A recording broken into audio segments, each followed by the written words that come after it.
इस बीच में sugar space वहाँ पर एक मोमेंटम ज़रूर है, न्यूज़ फ्लो भी है और हमारे साथ इसीलिए द्वारिकेश शुगर के एमडी विजय बांका जी बने हुए हैं।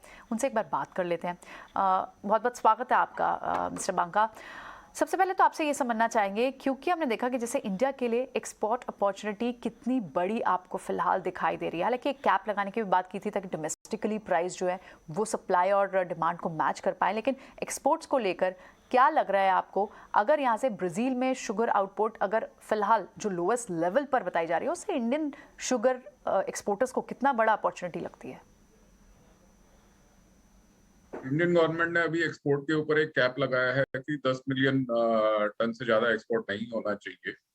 तो हम ये 10 मिलियन का लक्ष्य जो टारगेट कैप है, इसमें कोई डिस्ट्रिक्टली कोई दिक्कत का विषय नहीं है। ये कारण ये कि हम शायद ही हम 10 मिलियन टन कर पाए, और अगर कर भी पाए तो उसके काफी करीब कर लेंगे हम लोग एक्सपोर्ट।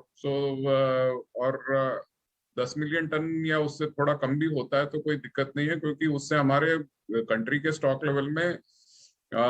लेवल की मात्रा 6 से 7 मिलियन टन के बीच में होगी, जो कि बहुत मतलब 2.5 से 3 महीने का स्टॉक हम कैरी करेंगे ईयर एंड पे, जो कि एक अच्छी स्थिति है। आपने कहा ब्राजील में प्रोडक्शन कम रहा है इस बार, लेकिन इंडिया ने प्रोडक्शन के कई कीर्तिमान स्थापित किए हैं इस साल।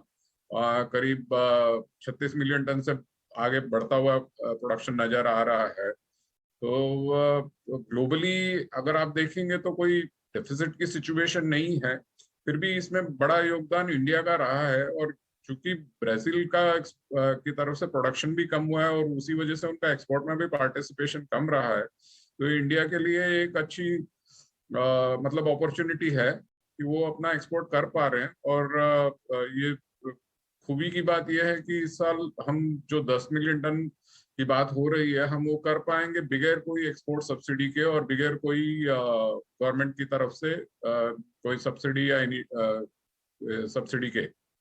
तो ये एक अच्छा कीर्तिमान होगा इंडिया के लिए।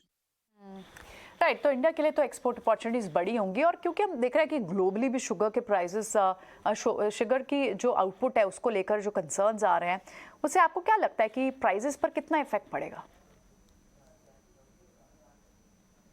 नहीं, इंटरनेशनली प्राइसेस ठीक हैं इस समय। हालांकि 20 सेंट प्रति पाउंड से कम है, वह 19.61 पे क्लोज हुआ था कल।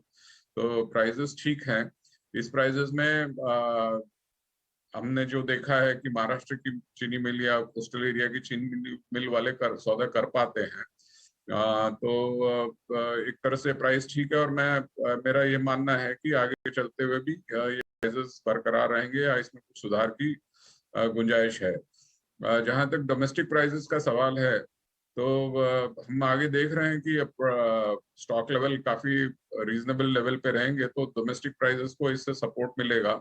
और इस समय भी यूपी में करीब 3500 प्रति क्विंटल का भाव चल रहा है। महाराष्ट्र कर्नाटक में नॉर्मली कम रहता है भाव, बट ये 3500 का भाव चल रहा है, और हम उम्मीद करते हैं कोई बहुत ज्यादा भाव में बढ़ोतरी की संभावना नहीं है, लेकिन ठीक ठाक भाव रहने चाहिए आगे तक।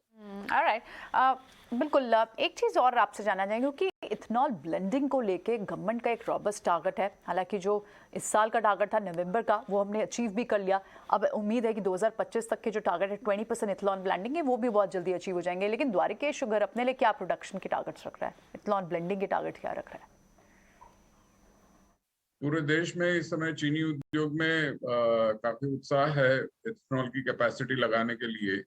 तो सब तत्पर हैं अपनी इथेनॉल बनाने की क्षमता बढ़ाने के लिए, और ये एक फंडामेंटल चेंज भी है, और ये अच्छा चेंज भी है, क्योंकि इसके कारण चीनी के प्रोडक्शन में रेगुलेशन थोड़ा रेगुलेट होगा, जिससे स्टॉक लेवल रीजनेबल लेवल पे रहेंगे।